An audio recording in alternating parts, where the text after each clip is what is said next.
Shane tiene 27 años y está tramitando su cambio de nombre porque transitó de género. Aunque le gusta mantener características masculinas evidentes como la barba, también ha incorporado rasgos tan femeninos como los pechos y tacones. Las personas no ven a otras personas, ven géneros. Y empiezan a ver los géneros masculinos y los femeninos, y en donde, en específico, cuando algo no cuadra y se sale de la norma, tiene que ser excluido. A los 17 años, Shane asumió que su género no es femenino ni masculino. O sea, es una persona trans no binaria. Yo soy persona. Yo no soy un género. No se sabe cuántas personas trans viven en Chile. Lo que sí se sabe es que transitan de un género a otro, es decir, de femenino a masculino o de masculino a femenino.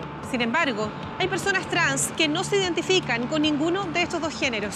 Son los trans no binarios, es decir, no quieren ser hombre, tampoco quieren ser mujer.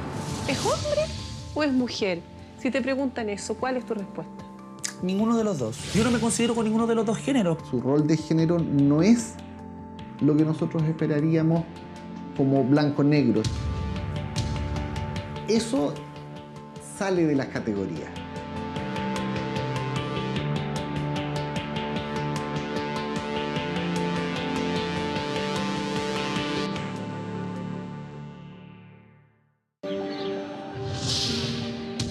Shane es ella. Ni ella ni él, porque así se usa en un lenguaje informal en círculos de personas trans, cuando el género no se identifica con femenino ni masculino. Este es un día muy importante para ella. Iremos al registro civil, donde podría renovar su carnet de identidad con el nombre que ha usado por más de 5 años. Como el comienzo de nuevas etapas que marcan un antes y un después igual en mi vida. ¿Estás ¿no? emocionada? Sí, estoy muy emocionado porque es un logro. Al revés de Shane, Feño transitó desde lo femenino. Después de la menstruación y empezó todo mi tema de depresión, que yo no me miré en un espejo en 8 meses, ni a los de la calle. Me daba asco y me daba un terror mirarme al espejo. Todas las noches dormía llorando, rogándole a Dios que me quitara las pechugas al momento de yo despertar. Yo despertar y ser otro, despertar y ya no tener pecho. Empecé a sentir la negación de mí mismo y decía, pero ¿qué onda? ¿Qué está pasando? ¿Por qué me siento así? En mis tiempos no existía el tema trans, entonces yo no tenía idea que existía un término para lo que nosotros éramos, por decirlo así. No tenía idea que existía una comunidad. Yo creía que era el único monstruo solo en el mundo. Con un padre extremadamente estricto, el proceso se hizo aún más complejo. Mi papá era el fotógrafo personal de Pinochet. Yo veía a mi papá y yo me empezaba a transpirar helado. Cuando se atreve y habla de sus dudas, esta es la respuesta que recibe. Tú te vas de mi casa, lesbiana, maraca, por mi papá. Su papá murió y recién entonces empezó a vivir con su verdadera identidad. Si tu papá estuviera vivo hoy, ¿qué habría pasado con tu tránsito? Yo no habría podido transitar. Si mi papá el día de hoy estuviera vivo, yo seguiría siendo María Fernanda. Seguiría siendo una persona triste, una persona insegura.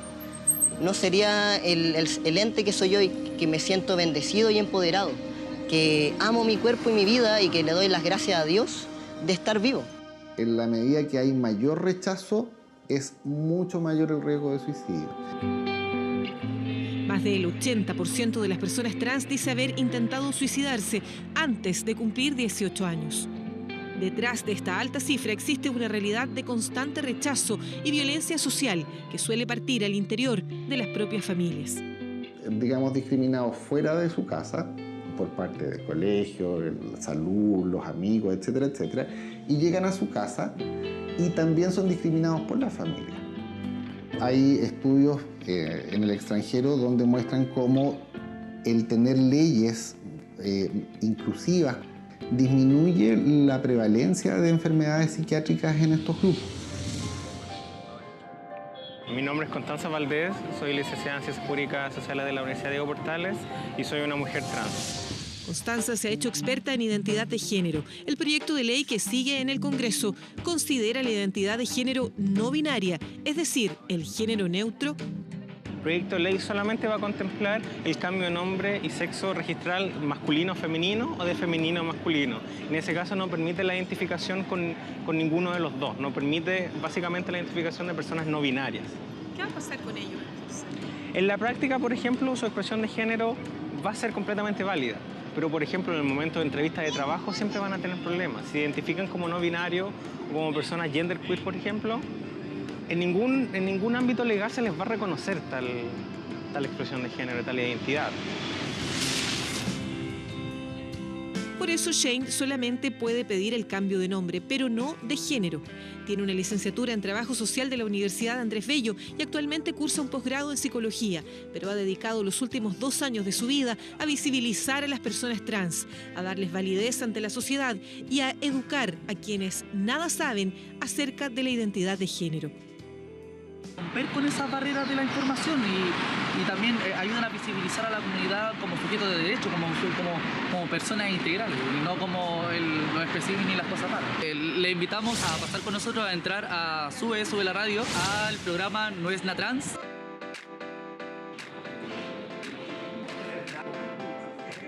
Una radio dedicará 40 minutos de su programación a hablar de personas trans, una oportunidad que estaban esperando. Estamos con la OTD, Franco López. También nos acompaña Shane. ¿Cómo estás, Shane? Muy bien, aparte de diversidades sexuales, también soy activista trans y activista en diversidades de género. Muy bien. Me encanta. Mientras no exista una ley de identidad de género, las personas que intentan transitar deben someterse al veredicto de un juez. Eres un nadie, hasta que un juez te crea. Y cuando él te crea, automáticamente y recién tú naces y existes para la sociedad. A Feño le pidieron una cirugía de cambio de sexo, o sea, debía renunciar a los órganos femeninos y colocar un pene en su zona genital. Hasta que yo me operara y me hiciera la faloplastia y me sacara los ovarios. Y yo les dije, eso? en el juzgado 26 de Santiago Centro, que es donde yo estaba viendo mi caso. Antes de eso, tuvo que ser examinado en el servicio médico legal para que al juez le informaran si Feño tenía o no genitales de hombre o de mujer. En el servicio médico legal, cuando yo fui, me atendieron primero y el doctor me hizo sacarme la ropa y acostarme en la cama y abrirme de pies para revisarme los genitales. Te tocan y después te preguntan si te pueden sacar fotos. ¿Esas fotos las tendría que haber visto un juez? Las tendría que haber visto un juez y todo un estrado. Los jueces lo que hacen es oficiar el servicio médico legal para que verifiquen la corporalidad de la persona y ver si es que tiene genitales que son masculinos o femeninos para otorgar el cambio de sexo. Si no se han operado o no se han hecho ninguna intervención en ese sentido, no se le otorga el cambio en general. ¿Siempre está sujeto a eso? Claro.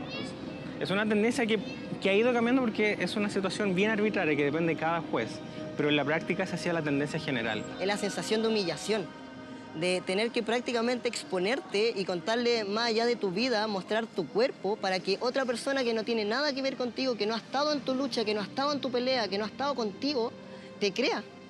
Porque depende de esa persona si te cree, del juez si te cree, cómo va a ser tu futuro, siendo que él ni siquiera te ha visto la cara. El proyecto de ley de identidad de género terminaría con la exigencia de cirugías. Eso es para las personas trans que se identifican con femenino o masculino. Claro que las de género neutro o no binarias siguen quedando fuera. Este es justamente el caso de Shane, quien no está dispuesto a cambiar sus órganos masculinos para tener que probar ante un juez que no se siente hombre. Me dicen, ya, es que tú naciste con pene, macho, naciste macho. Y tu obligación es pasar en una transición de macho a hembra. O sea, tengo que pasar por una terapia de reemplazo hormonal en donde me bloquea la testosterona, tome espirolactona, un sinfín de medicamentos para llegar a alcanzar a ser este ideal de mujer, este prototipo de mujer, transitar de un extremo al otro. Prefiero tomar ambos elementos de ambas partes para generar algo nuevo. ¿Por qué tengo que simplemente separarlos y ser uno o lo otro? Sino también pueden serse ambos, como también no puede ser uno o ninguno. Hay personas que no necesitan hacer el tránsito completo hacia el otro género desde lo físico, ¿ya?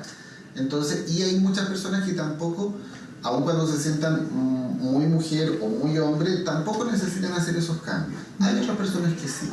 Y eso es todo parte de la normalidad.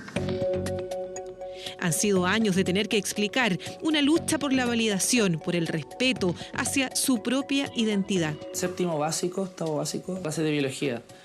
Entonces empezaron a explicar el hombre y la mujer, el pene y la vagina se hicieron para procrear, el hombre tiene pene, la mujer tiene vagina, tiene gónada, tiene testículo, tiene ovario. Entonces, clases de biología, de reproducción y todo el tema. Y dicen, esto es como lo normal, ¿no? Empezaba a explicar la profesora y todo. Una compañera, no sé si con una muy buena intención o una muy mala intención, dice, y entonces, ¿qué es mi compañero Francisco? No, que su compañero Francisco, la profesora dijo al frente de 42 alumnos, es que lo que pasa es que su compañero Francisco no es normal, Francisco es anormal. Tenía 13 años y ya había iniciado el propio reconocimiento de su identidad de género y lo expresaba. Y ahí empezó mi calvario con mis compañeros. Porque ahí se validó el hecho de poder abusar de manera constante. Del raro. Claro, del raro. Pues. Durante toda su escolaridad enfrentó un rechazo crónico constante. Me estaban discriminando por ser trans, pero no me detuvo. El rechazo social y familiar no es tan potente para inhibir un proceso como este. Lo único que hace es enmascararlo, entorpecerlo y complicarlo. Pero el rechazo social tenemos que en claro que no hace que esto se revierta, ¿ya? Solamente lo complica.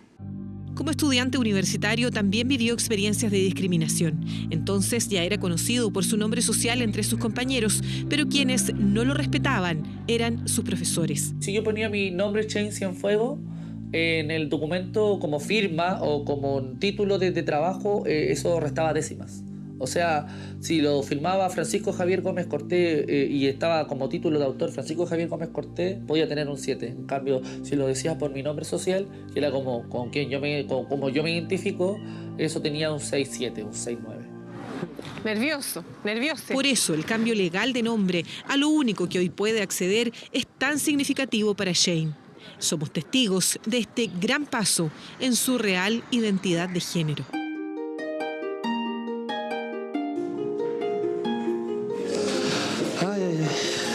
El mío el 3, aquí nomás directo. El 1, bueno, me hice el cambio de nombre, así que tengo que sacar la nueva. Esta era la antigua. Bueno, no ha cambiado mucho, la barba. El cambio de nombre se lo dedico también a mi madre y mi padre. Mucho amor y mucho respeto. Y eso, me voy a poner a llorar, así que... Shane Águila, ¿sí? Cienfuegos. Shane Águila Cienfuegos Cortés. ¡Mira, salgo ahí! Sí, el nuevo. Serían 3.820 si le pagas en efectivo. Sí, lo voy a pagar en efectivo. Creo que tengo los 20. Por favor. Mientras Shane concreta uno de sus principales sueños desde que empezó a transitar a su nueva identidad, otras personas trans siguen intentando que la sociedad acepte, comprenda y valide sus nuevas identidades. ¿Cómo se dice la mujer? ¿O cómo deberían vestirse la mujer? Mitchell transitó desde lo femenino hace más de 10 años y hoy es el presidente de una agrupación organizando transdiversidades. Capacita a funcionarios de la salud. Y ese médico endocrinólogo una vez me hizo un juicio de género. El Hospital Sotero del Río abrirá un policlínico especializado en personas trans. No solamente nos tiene que preocupar el cáncer, no solamente nos tiene que preocupar la hemofilia, no solo tiene que preocuparnos los accidentes cerebrovasculares, nos tiene que preocupar las condiciones de salud de todas nuestras comunidades y de las comunidades que hoy día emergen y que han estado invisibilizadas por décadas en nuestro país. Shane, Feño, Mitchell y tantos otros, otras y otres pretenden que su opción de género deje de ser vista como una patología y se respeten sus opciones. Se les estigmatiza como una persona enferma. Y segundo, les obliga a tener una serie de controles médicos, psiquiátricos, etcétera, aun cuando esa persona no tenga una enfermedad mental. Según la primera encuesta que recoge datos de 314 personas trans en Chile, más del 80% intentó suicidarse antes de los 18 años.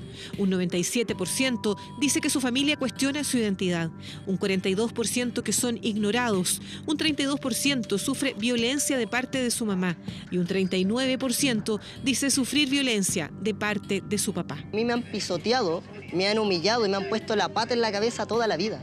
Entonces yo sé lo que se siente que te miren en menos. Yo sé lo que se siente que no te validen, que te nieguen, que te callen. Me bajaban de las micros para pegarme. Por ejemplo, cuando yo todavía no estaba operado y se me notaban los pechos. ¿A qué te creís vos, marimacha? Ven, bájate al toque de la micro y vamos a pelear. ¿Qué te creí, hombre? Demuéstramelo. ¿Cuántas veces te pasó eso? Más de 50 veces. Feño parece una persona alegre, profunda y reflexiva. Nos confirma que está feliz, pero tiene una mirada triste. Su rostro guarda dolores que acumuló por años, producto del rechazo. Y si tú conocieras la cruz que cargo yo, no tendríais problemas conmigo porque conoceríais la tolerancia. Y eso es lo que yo no habría aprendido si mi papá estuviera vivo. Después de someterse a una mastectomía, o sea, la eliminación de sus pechos, pudo acceder a una identidad distinta, aunque la justicia solo le permitió transitar hacia lo masculino y no a un género neutro como hubiese querido. No es parte de lo que nuestra sociedad ve como normal, por lo tanto tú eres raro. Si tú eres raro, no puedes hablar, pierdes tu validación. Shane tuvo una experiencia distinta. Siempre contó con apoyo familiar. Pese al rechazo social, eso le permitió enfrentar de mejor manera su tránsito de género. Hoy comienza a sentirse respetada, como debemos decirle, según su género neutro. Y siempre hay mucho respeto, siempre hay mucho cariño, ¿no? Es algo muy impresionante de cómo uno va cambiando y la gente va cambiando contigo hacia el progreso. Cuando uno te va conociendo, eso sí, es. Sí. Es que eres muy simpática. Sí. Sí, lo que pasa es que tiendo a ser una persona en algunos momentos muy seria, pero es fácil llegarme a la fibra óptica. Porque eres profundo también, pero... Sí, apasionado, intenso. Y simpática. Gracias. Muchas gracias. Gracias. Termina una etapa y empieza un camino largo. ¿Este nombre no te va a cambiar el sexo en el carnet? No, en el futuro la demanda que quiero realizar es cambiar sexo registral en el carnet con género neutro. Y va para ustedes, en serio. Les amo.